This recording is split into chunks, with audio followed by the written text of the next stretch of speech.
Teka muna mga kapatid, magnilay muna tayo. Alam mo ba na may punong tinatawag na walking palm na dahan-dahang gumagalaw habang ang mga ugat nito ay lumalapit sa sikat ng araw? Matapos ang baha, ibinigay ng Diyos ang bahaghari bilang simbolo ng bagong pag-asa. Tulad ng walking palm, tinatawag tayong lumapit sa liwanag ng kanyang pangako. Kinilala ni Pedro si Jesus bilang Mesiyas, ngunit hindi niya agad naunawaan ang kanyang misyon. Ang kanyang pananampalataya tulad ng puno, kailangan lumago sa tamang direksyon. Ang pananampalataya ay nagdadala sa ating pasulong.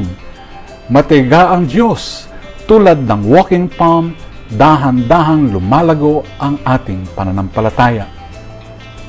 Tinutungo mo ba ang liwanag ng Diyos? Amen.